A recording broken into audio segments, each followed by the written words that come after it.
بسم اللہ الرحمن الرحیم الحمد للہ وکفی وسلام علی عبادہ الذین اصطفی اما بعد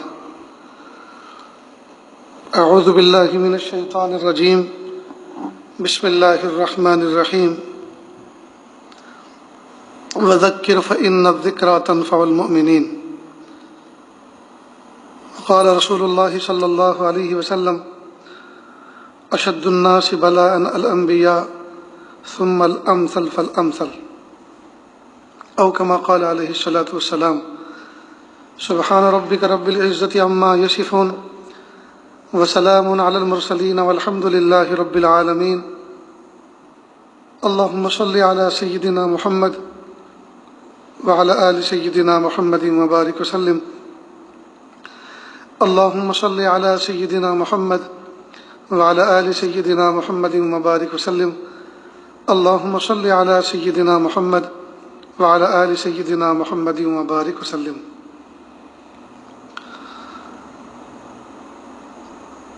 رمضان مبارک کی 11 تاریخ ہے، سن 1441 ہجری ہے، مئی مہینے کی 5 تاریخ ہے، سن 2020 عیسوی ہے۔ پورے ملک میں لاک ڈاؤن کا زمانہ ہے اور کرونا وائرس کی وبا کا دور ہے۔ اللہ سے دعا ہے کہ اللہ پاک اس وبا سے، اس آزمائش سے انسانوں کی حفاظت فرمائے، اور اس بیماری کو سامنے رکھتے ہوئے بندے اللہ آپ کی قدرت کو پہچانے، اللہ بندوں کو ایسی توفیق عطا فرمائے۔ یہ دنیا جس میں ہم آپ سب جی رہے ہیں، اس ارتھ کے اوپر، اس پلینٹ کے اوپر، یہاں ہر بندہ کسی نہ کسی تکلیف میں ہے۔ 100% خوشی کسی کو نہیں ہے، ہر بندہ کسی نہ کسی تکلیف میں ہے۔ یوں وقتی طور پر اگر کوئی بندہ مسکرا بھی رہا ہے، ہنس بھی رہا ہے، اس سے آپ پوچھیں اور سنائیں کیا حال ہے، کوئی تکلیف تو نہیں، تو وہ ہنسی سے تھوڑا سا پیچھے ہٹ کر پھر اپنے ذہن پر زور دے کر سوچ کر بتائے گا کہ ویسے تو سب کچھ ٹھیک ہے، ایوری تھنگ از اوکے، لیکن بس بچہ ایک بیمار ہے، اس کے لیے دعا کرنا۔ اب دیکھیے، یہ بچہ جو بیمار ہے اس کے لیے دعا کرنا، جس وقت ہنس رہا تھا لگ رہا تھا کہ یہ بندہ کسی تکلیف میں نہیں ہے، لیکن جب آپ نے ہمدرد بن کے اس کا حال پوچھا تو پتہ چلا کہ بچہ تکلیف میں ہے۔ اسی طرح ہر بندے کو آپ دیکھیں، وہ ڈپ میں جائے گا تو کسی نہ کسی تکلیف کو نکال کر لائے گا اور کہے گا میں اس تکلیف کا شکار ہوں۔ تو یہ دنیا دارالمحن ہے، یہ آزمائش کی جگہ ہے۔ اللہ پاک نے اس کو بنایا کچھ اس طرح ہے۔ دیکھو، 3 جہان ہیں، ایک ہے جنت، ایک ہے جہنم اور ایک ہے دنیا۔ جنت میں راحت ہی راحت ہے، تکلیف نام کی کوئی چیز ہی نہیں ہے۔ جہنم میں تکلیف ہی تکلیف ہے، راحت نام کی کوئی چیز نہیں ہے۔ اور دنیا میں راحت اور تکلیف دونوں ساتھ ساتھ چلتی ہیں۔ اللہ پاک نے یہاں نعمتیں بھی رکھی ہیں اور بندے کو کسی نہ کسی زحمت میں بھی رکھا ہے۔ اب یہ کیوں رکھا ہے؟ یہ اللہ تعالیٰ کی شان ہے، یہ اللہ تعالیٰ کا نظام ہے۔ وہ حاکم بھی ہے اور حکیم بھی ہے، وہ زیادہ بہتر جانتا ہے کہ اس نے اس دنیا کو اس طرح کا کیوں بنایا ہے۔ ہمیں چاہیے کہ ہم اس میں چوں نہ کریں۔ والقدر خیرہ وشرہ من اللہ تعالیٰ والبعث بعد الموت۔ ہمیں چاہیے کہ ہم اپنا ایمان، اپنا عقیدہ، اپنا یقین اس بات کا بنائیں کہ اللہ تعالیٰ جس حال میں ہمیں رکھیں، ہم اس حال میں اللہ سے مطمئن رہیں، اللہ کی طرف رجوع کرنے والے بنیں۔ حالات چاہے اچھے ہوں یا برے ہوں، دونوں صورتوں کے اندر ہم اس بات کے مکلف ہیں، بحیثیت عبد، بحیثیت بندے، اس بات کے مکلف ہیں کہ ہم اللہ کی طرف رجوع کریں۔ تو یہ دنیا آزمائشوں سے بھری ہوئی ہے، یہاں تک کہ عام انسان تو کیا، محبوب صلی اللہ علیہ وسلم فرما رہے اشد الناس بلاء الانبیاء، سب سے زیادہ آزمائے گئے انبیاء کے نام، سب سے زیادہ آزمائشیں ان پہ رہیں۔ پھر جو ان کے مشابہ ہوگا، جو ان کے نقش قدم پر چلے گا، جو اس کاج کو اور مشن کو لے کے چلے گا، اسی کے مطابق اس کو حصہ ملے گا۔ لیکن یہ تکلیف، یہ پریشانی، یہ کوئی ظلم نہیں ہے۔ آگے چل کر انشاءاللہ اس کا اندازہ ہوگا کہ اللہ رب العزت نے جو بظاہر صورت تکلیف کی ہوتی ہے، اللہ پاک نے اس کے پیچھے کیا کیا راز چھپا کے رکھے ہوئے ہیں۔ بہرحال بندہ دنیا میں جنت کا تصور کرے، سوچے کہ یہ دنیا جنت بن جائے، تو یہ تو نہیں ہو سکتا۔ لا خوف علیہم ولا هم یحزنون، یہ تو عالم جنت میں ہے،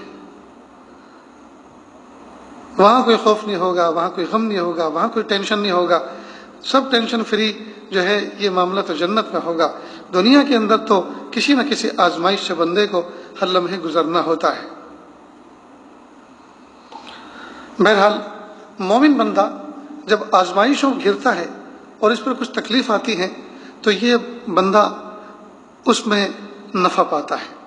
حدیث پاک میں ہے، محبوب صلی اللہ علیہ وسلم فرمایا، روایت کا مفہوم ہے کہ اگر ایک جیب میں بندہ کوئی چیز رکھ کر بھول جائے اور اس کو جب تلاش کرنا پڑے تو دوسری جیب میں ہاتھ ڈالے، اب وہ دھک کر کے رہ جائے کہ یا اللہ میرا فون کہاں گیا، میری گاڑی کی چابی کہاں گئی۔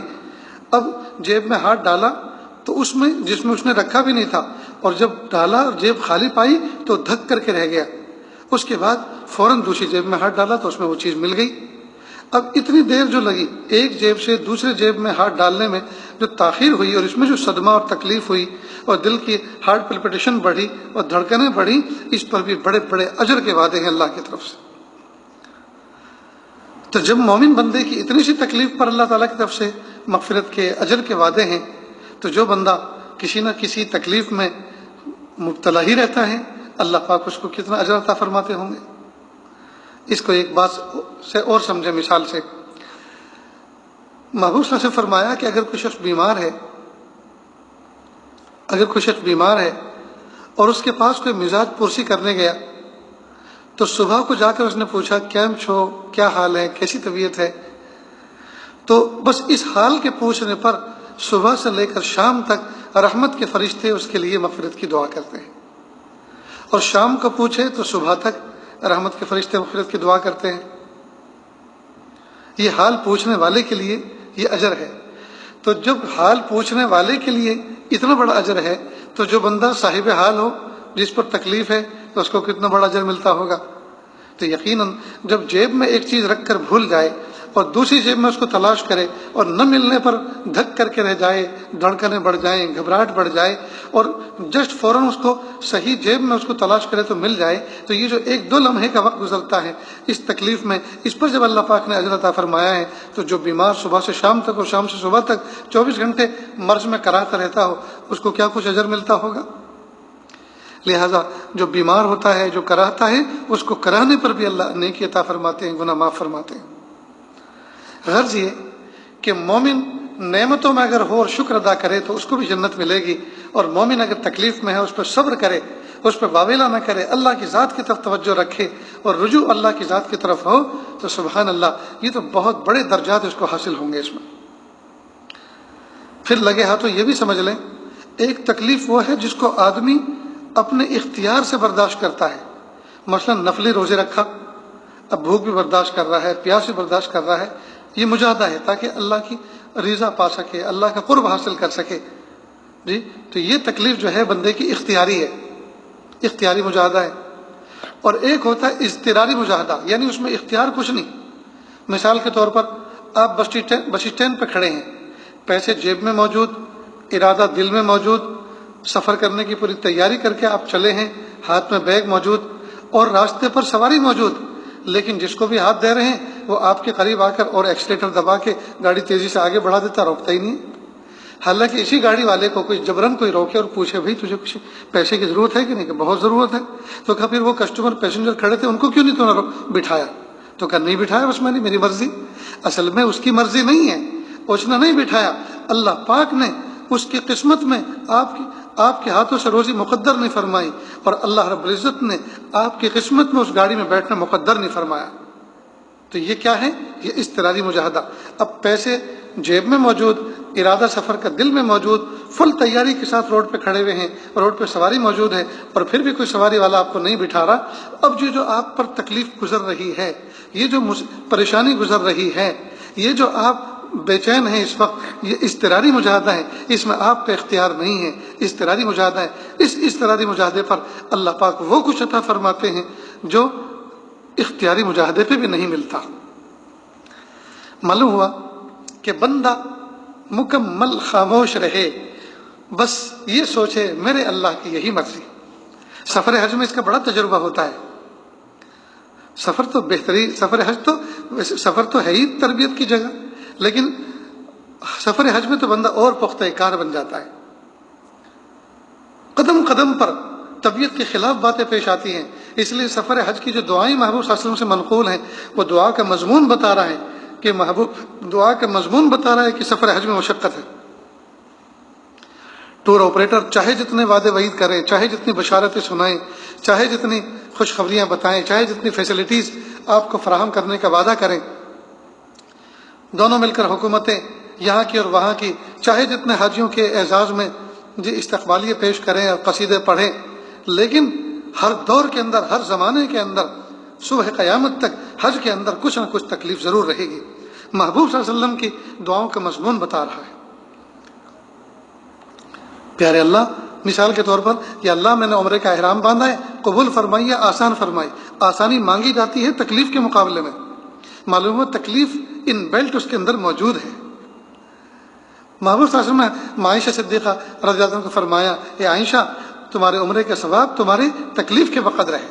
تو جب محبوب صلی اللہ علیہ وسلم اس کی ڈیفینیشن یہ بتا رہے ہیں کہ حج میں، عمرے میں تکلیف ہیں اور تکلیفوں پر اللہ نے اجر رکھا ہے، تو ظاہری بات ہے کہ تکلیف تو ان بیلٹ حج اور عمرے کے اندر موجود ہے. کئی مرتبہ 2-3 آدمی کمرے سے نکلے حرم کے لیے اور رہائش دور تھی، گاڑی مشکل سے ملی، خیر جیسے تیسے کر کے حرم کے دروازے پہ پہنچے. اب ایک ساتھی کہتے ہیں ذرا میں پیشاب کر کے آتا ہوں. اب 2 آدمی اس کی وجہ سے کھڑے ہوئے. اب وہ بہت دیر کے بعد آیا، بھئی کیسے تاخیر ہوئی؟ کہ لائن لگی تھی. اب دوسرا کہتا چلو میں بھی فارغ ہو کے آتا ہوں. تو آدھا گھنٹہ اس نے لیا، اب آدھا گھنٹے کے لیے اور صبر کریں آپ. اس لیے سفر حج میں بڑا صبر آزما مرحلہ ہوتا ہے، لیکن جو بندہ خندہ پیش آنے کے اس کو سہ جائے، برداشت کر جائے، اس کو پی جائے، سبحان اللہ، اس کا تو مرتبہ ہی کچھ اور ہوتا ہے.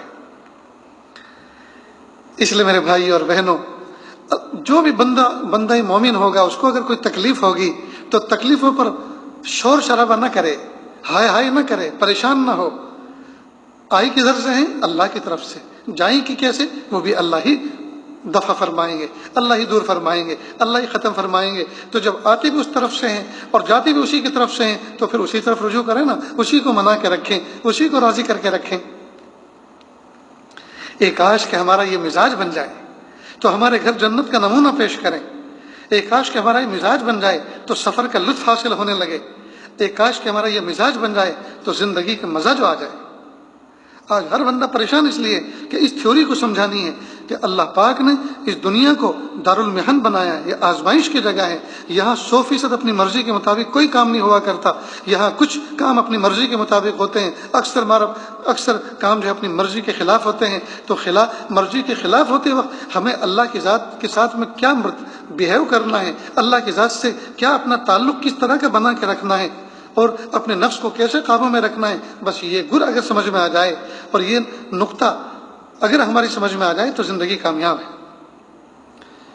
یہ جو گھروں کے اندر شوہر ہر وقت پیشانی میں شکن کر کے رکھتے ہیں، ہر وقت اکڑ کے رہتے ہیں، ہر وقت چڑچڑے بن کے رہتے ہیں، اسی طرح ماں بہنیں اگر گھر کے اندر نعمتیں پوری نہیں ہیں، ضرورت کی چیزیں پوری نہیں ہیں، ہر وقت پیشانی جو ہے پر شکن رکھتی ہیں، بل چڑھا کے رکھتی ہیں اور ہر وقت ناک بھاؤں چڑھا کے رکھتی ہیں، چڑچڑا مزاج بنا لیتی ہیں اور ماں اور باپ دونوں مل کر بچوں کی تربیت کو غارت کر دیتے ہیں. یہ چیز اچھی نہیں ہے. اللہ پاک نے جس حال میں رکھا ہے 100% ہم اللہ کی ذات سے مطمئن رہیں، نعمتوں کا سوال کرتے رہیں، زحمتوں پہ صبر کریں، تکلیفوں پہ صبر کریں اور اطمینان رکھیں کہ یہ اندھیری رات انشاءاللہ جلدی ختم ہوگی. اور جب رات کی تاریکی میں، جب رات کا اندھیرا بہت زیادہ غالب ہو جاتا ہے، جب مڈ نائٹ ہوتی ہے، جب ڈارکنیس بڑھ جاتی ہے، جب تاریکی اتنی بڑھ جاتی ہے کہ ہاتھ کو ہاتھ سجھائی نہ دے، بس سمجھ لو تھوڑی دیر کے بعد صبح صادق کا اجالا نمودار ہونے والا ہے. جب تکلیفیں حد سے زیادہ بڑھ جائیں، برداشت کے باہر ہو جائیں، یہاں تک کہ کیفیت یہ ہو جائے متی نصر اللہ کب آئے گی آپ کی مدد، بس سمجھ لو کہ اب آنے والی ہے. اس لیے میرے بھائی اور بہنوں، ہم اللہ تعالیٰ کی ذات سے بالکل مطمئن رہیں. اللہ ظالم نہیں ہے. ان اللہ لیس بظلام للعبید. اللہ تعالیٰ اپنے بندوں پر ظلم نہیں کرتے. دیکھیے نا، ایک ماں، ایک بچہ میلا کچیلا ہوتا ہے، ماں اس کو کہتی ہے بیٹا نہا لو، بیٹا صاف ہو جاؤ، مہمان آنے والے ہیں. اچھا نہیں لگے گا کسی مہمان کو کہ گھر میں ان کے اتنا گندا بچہ رہتا ہے. ماں اپنے کام میں لگی ہوئی ہے، کچن کی تیاری کرتی ہے، صفائی ستھرائی کر رہی ہے، جھاڑو پوچھا کر رہی ہے، کہ مہمانوں کا استقبال کرنے کی پوری تیاری ہو رہی ہے، اور بچے کو کہہ رہی بیٹا مان جاؤ، بیٹا نہا لو۔ ماں کام سے فارغ ہو گئے، دیکھا کہ بچہ نہیں سنتا تو ایک تماچا لگاتی ہے اور پھر باتھ روم میں اس کو داخل کرتی ہے، پھر اس کو موسم کے حساب سے ٹھنڈے گرم پانی سے نہلاتی ہے، دھوبی بیٹا چاند سا بنا دیتی ہے، نیلا دھلا کر سیاہی سرما لگا کے اچھے کپڑے پہنا کر کیا سونا سجیلا بچہ لگتا ہے۔ اب یہ جو بچے کو تکلیف ہوئی تو ماں ظالم نہیں تھی، ظلمن ماں نے تکلیف نہیں پہنچائی، ماں بچے کی خیر خواہی چاہ رہی تھی۔ چنانچہ مہمان آتے ہیں، بچے کو گود میں اٹھاتے ہیں، اس کو کیس کرتے ہیں، سینے سے لگاتے ہیں، پیشانی چومتے ہیں، ہاتھ چومتے ہیں، کیش پیسے جیب میں سے نکال کر بچے کے جیب میں رکھ دیتے ہیں، بیگ میں سے چاکلیٹ نکال کے بچے کو انعام دیتے ہیں۔ ماں کہتی دیکھو اگر گندے ہوتے تو انعام ملتا تمہیں، گندے ہوتے تو یہ پیار ملتا، کوئی تمہیں بوسہ دیتا، سب تم سے گھن کرتے، نفرت کرتے، تو دیکھو اگرچہ میں نے تمہیں تماچا لگایا، اگرچہ تمہیں چوٹ لگی، لیکن کتنی عزت افزائی ہوئی تمہاری بھی اور میری بھی۔ تو دیکھیے ماں اگرچہ بچے کو تکلیف پہنچاتی ہے لیکن اس میں بھی اس کی شفقت، اس در پردہ اس کی رحمت ہوتی ہے، اس کے دل کی چاہتیں ہوتی ہیں کہ میرے بچے کو دنیا میں لوگ محبت کی نظر سے دیکھیں، اس کا اکرام کریں۔ تو جب ایک ماں کے دل میں اللہ پاک نے ایسی شفقت رکھی ہے، ایسا پیار رکھا ہے، تو کیا 70 ماؤں سے زیادہ مشفق و مہربان رب اپنے بندوں کو جو تکلیف دیتا ہے اس کو مزہ آتا ہے؟ نعوذ باللہ، ہمیں تکلیف دے کر وہ خوش ہوتا ہے؟ نعوذ باللہ، ہمیں دکھ میں دیکھ کر اللہ ہنستے ہیں؟ ایسی کوئی بات نہیں ہے۔ جو تکلیفیں ہیں اس میں سراپا اللہ پاک نے ہمارے لیے اجر رکھے، اور واقعی تکلیف کے دنوں میں بندہ جتنا رجوع کرتا ہے اللہ کی طرف، اور جتنا گھٹ گھٹ کے روتا ہے، اور جتنے سجدے کرتا ہے، اور جتنی دعاؤں میں گر گڑاتا ہے، اور لمبے لمبے رکوع کرتا ہے، سجدے کرتا ہے، قیام کرتا ہے، اور دیر تک دعائیں مانگتا ہے، جب وہ تکلیف دور ہو جاتی ہے، وہ آزمائش کی حالتیں رفع ہو جاتی ہیں، اس کے بعد جب نعمتیں آتی ہیں تو نعمتوں میں اتنا شکر دل سے نہیں نکلتا جتنا تکلیف کے دنوں میں، صبر کے دنوں میں بندہ اللہ کی طرف رجوع کیے ہوئے تھا۔ تو یہ تو اللہ پاک کی طرف سے یہ تکلیفیں بہت بڑی نعمت بن کر آتی ہیں، بہت بڑی نعمت بن کر آتی ہیں، لیکن تکلیف کو مانگنا نہیں ہے۔ لیکن اگر آ جائے تو اس موقع پر ہمیں کس طرح کا بیہیو کرنا ہے، کس طرح سے ان دنوں کو کاٹنا ہے، کس طرح سے گزارنا ہے، یہ اللہ کے محبوب صلی اللہ علیہ وسلم کی احادیث مبارکہ سے، بزرگان دین کی تعلیمات سے ہمیں بہت اچھی طرح سے اس کا ہمیں شیڈول ملتا ہے، اس کی رہبری ملتی ہے۔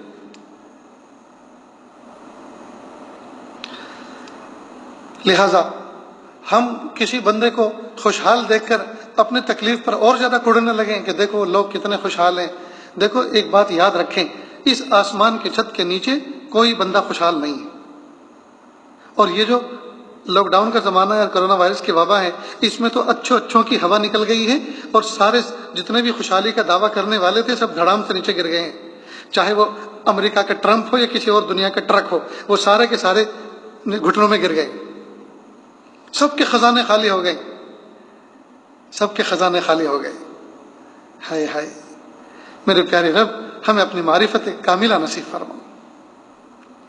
تو کوئی تکلیف والا بندہ کسی ہنستے ہوئے بندے کو دیکھ کر یہ نہ سوچے کہ یہ کتنا اچھا ہے، میں کتنی تکلیف میں ہوں۔ ارے یہ تو موقع کی بات ہے کہ اس وقت وہ ہنس رہا ہے، ورنہ حقیقت یہ ہے کہ اگر اس میں دل میں جھانک کے دیکھو گے تو اندھیرا اندھیرا ملے گا۔ کسی کا کار اور بنگلے کو دیکھ کر رال مت ٹپکاؤ، کار اور بنگلوں کے اندر وہ بندہ بے چین ہے، وہ کرا رہا ہے، تکلیف میں ہے، اور تم اپنے جھوپڑے کو دیکھ کر ناشکر مت بنو، اللہ پاک نے تمہیں جھوپڑے میں جو ہے جنت کے مزے عطا فرمائے۔ غرض یہ کہ بندہ دوسرے کی نعمتوں کو دیکھ کر پریشان نہ ہو، یہ نہ سوچے کہ اللہ پاک نے اس کو تو اتنا کچھ نعمتوں میں رکھا ہوا ہے، مجھے تکلیف میں رکھا ہے۔ نہیں، تکلیف ہر بندہ ہے، کسی نہ کسی شکل میں اس دنیا کے اندر، یہ دنیا دارالمحن آزمائش ہے، یہاں کوئی نہ کوئی تکلیف ہوتی۔ حضرت تھانوی رحمۃ اللہ علیہ نے اپنے خطبات میں، کتابوں میں ایک واقعہ لکھا ہے، فرماتے ہیں کہ ایک شخص کی ملاقات حضرت خضر علیہ السلام سے ہوئی، تو اس نے کہا کہ حضرت آپ دعا فرما دیجئے کہ اللہ تعالیٰ میری غموں اور تکلیفوں کو دور کر دے اور مجھے خوشحال بندہ بنا دے، اور ایسا بنا دے کہ میرے پاس کوئی تکلیف ہی نہ آئے۔ حضرت نے فرمایا کہ دیکھو بھئی، یہ ایسی دعا تو میں آپ کے لیے نہیں کر سکتا، ایسی دعا تو نہیں کر سکتا، دنیا میں تکلیفیں تو ہر بندے کے ساتھ کسی نہ کسی درجے میں آزمائش تو لگی ہوئی ہے، یہ دنیا ہی آزمائش کا ہے۔ البتہ یہ ہو سکتا ہے کہ آپ دنیا میں کسی خوشحال آدمی کو دیکھیں اور اس کی مثال میرے سامنے پیش کریں کہ کہ آپ یہ دعا کر دو کہ اللہ تعالیٰ مجھے اس جیسا بنا دے تو اس جیسی میں دعا کر دوں گا آپ کے لیے۔ اب اس نے ڈھونڈنا شروع کیا، ایک کو دیکھا، دو کو دیکھا، تین کو دیکھا۔ اب اس نے ایک شخص کو دیکھا کہ اس کا بہترین بنگلہ ہے، بہترین اس کے پاس سواری ہیں، حشم خدم ہیں، اور بہترین لباس کا مالک ہے، اور بڑے خوبرو اس کے بچے ہیں، اور کھلی دلی روزی اللہ پاک نے اس کو عطا فرما رکھی ہے، کار ہے، بہار ہے۔ بس اس کو دیکھ کر اس نے سوچا کہ اس جیسی دعا حضرت خضر علیہ السلام سے میں کرا لیتا ہوں۔ اللہ کی شان، اس نے سوچا کہ ذرا ایک مرتبہ اس سے میں دو بدو مل کر فیس ٹو فیس بات تو کر کے دیکھوں کہ کوئی تکلیف تو نہیں ہے، ایسا نہ ہو کہ میں ظاہر میں تو اس کو اچھا سمجھوں اور یہ کوئی تکلیف ہے اور میں اس جیسی دعا کرا لوں پھر میں بھی اس جیسی تکلیف کا شکار بن جاؤں۔ تو اس نے کہا کہ سیٹھ جی مجھے آپ سے ذرا ایک بہت اہم بات کرنی ہے۔ کہا جی کیجیے۔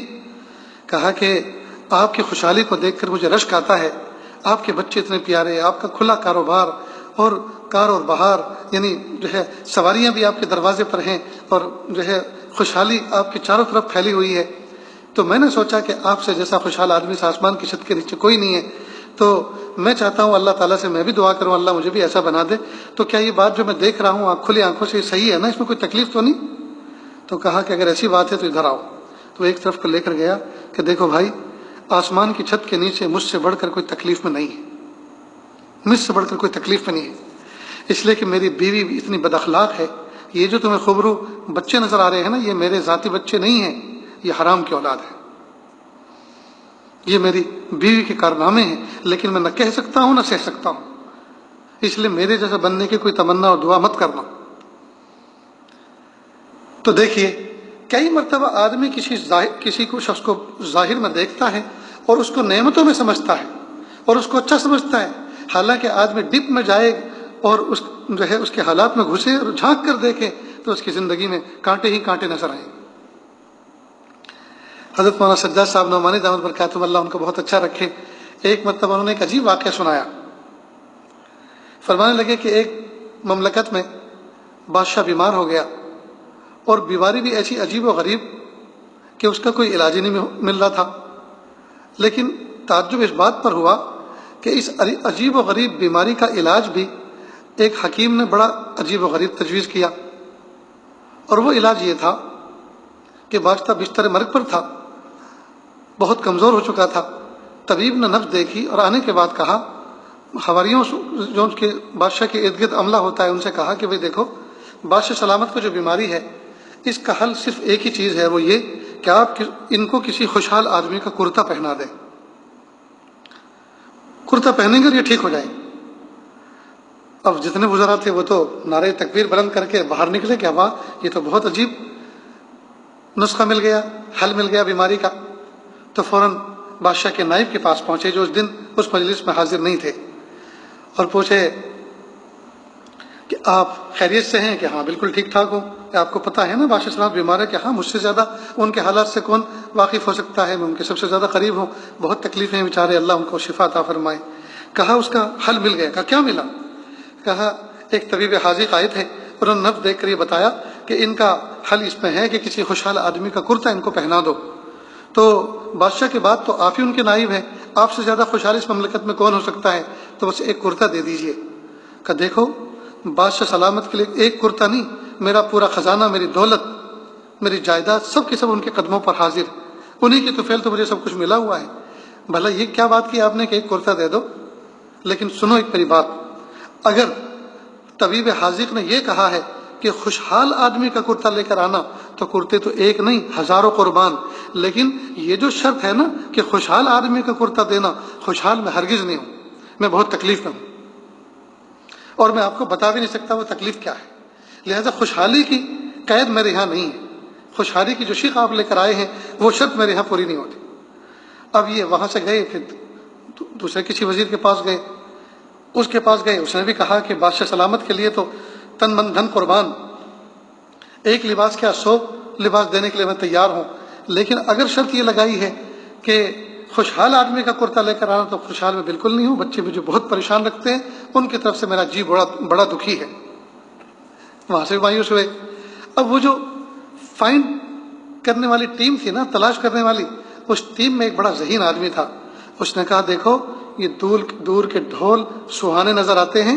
یہ جو بڑے بڑے بنگلے والے اور یہ جو قیمتی سواری والے گھوڑی والے ہیں، یہ سب ایسے ہی ہوتے ہیں. یہ ظاہر میں بڑے خوشحال ہوتے ہیں، ان کے دلوں میں اندھیرے ہوتے ہیں، ان کی زندگیوں میں کانٹے ہوتے ہیں، پریشان ہوتے ہیں. چلو میں تمہیں لے کے چلتا ہوں دیہات میں، چلو وہاں بادشاہ سلامت کی بیماری کا علاج ملے گا. چنانچہ ایک گاؤں میں داخل ہوئے. گاؤں میں داخل ہوتے کے ساتھ ایک تالاب تھا.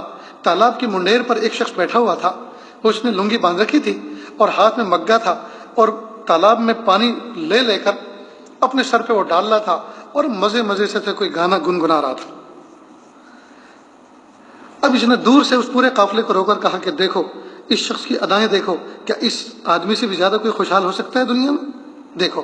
سب نے کہا واقعی اس کی تو باڈی لینگویج بتا رہی ہے کہ کتنا خوشحال آدمی.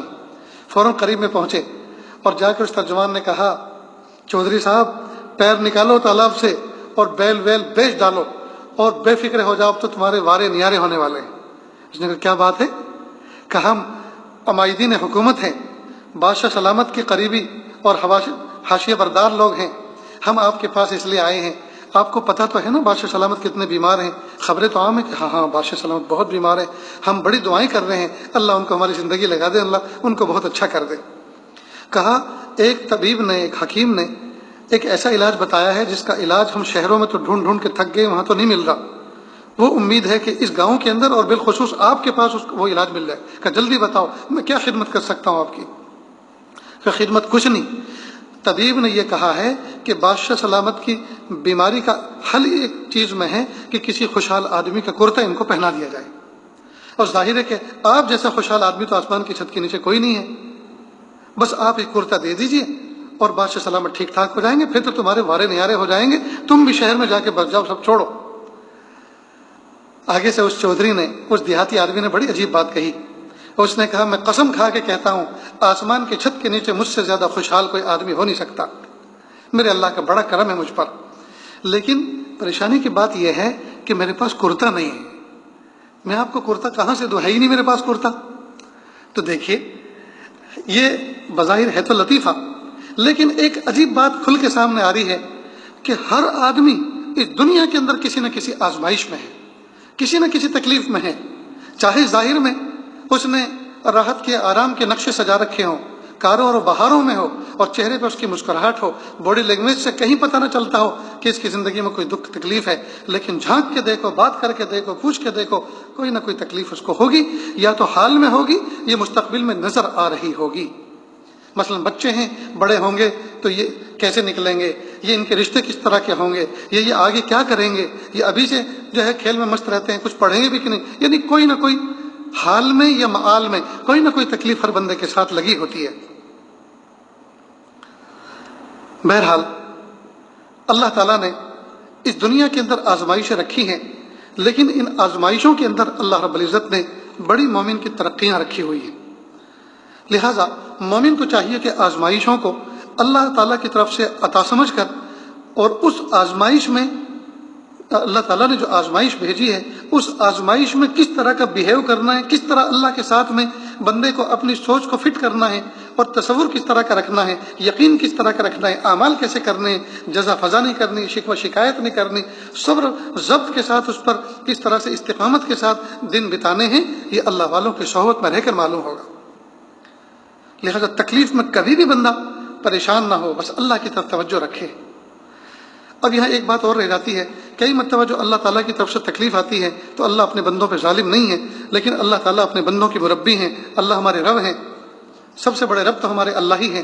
تو کئی مرتبہ جو تکلیف آتی ہے وہ عذاب بن کر آتی ہے، اور کئی مرتبہ ثواب بن کر آتی ہے.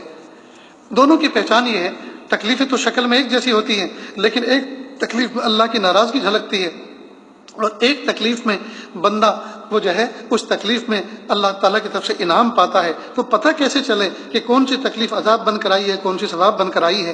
تو دونوں کی پہچان بزرگوں نے بتلائی.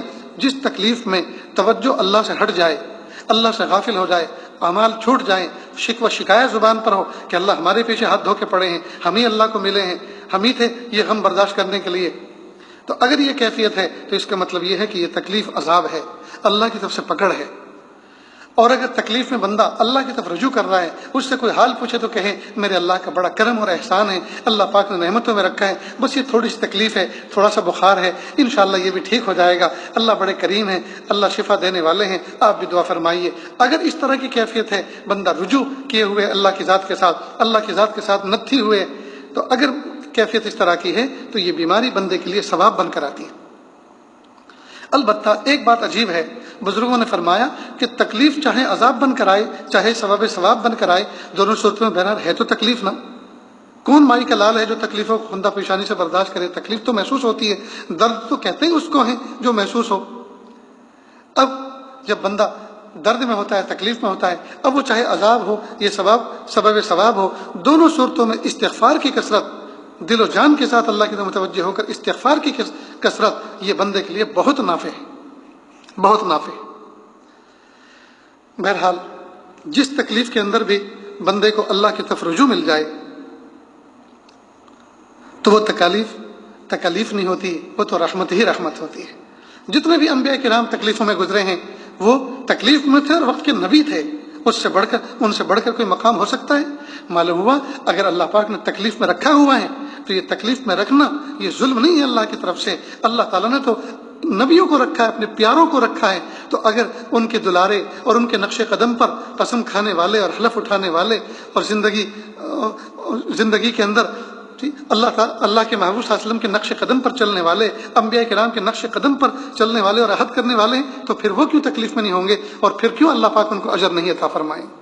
بہرحال اللہ تعالیٰ سے دعا ہے کہ اللہ رب العزت تکلیفوں پہ جو بھی تکلیفیں ہوں، جن تکلیفوں کے اندر اللہ پاک جیسا ہمیں دیکھنا چاہتے ہیں، اللہ پاک اس سے شاندار ہمیں رہنے کی توفیق عطا فرمائے، بننے کی توفیق عطا فرمائے، اور پھر اللہ سے ہم یہی دعا کریں میرے پیارے اللہ ہم آپ کے کمزور بندے ہیں، ناپے تولے جانے کے قابل نہیں ہیں، اللہ جی تکلیف بھی آپ کی نعمت ہے، بیماری بھی آپ کی نعمت ہے، اور صحت بھی آپ کی نعمت ہے، یا اللہ بیماری کی نعمت کو، تکلیف کی نعمت کو ہم برداشت نہیں کر سکتے، اس کے بدلے آپ صحت کی نعمت ہمیں عطا فرما دیجیے اور تکلیف کی نعمت کو دور فرما دیجیے، تکلیف کو دور فرما دیجیے۔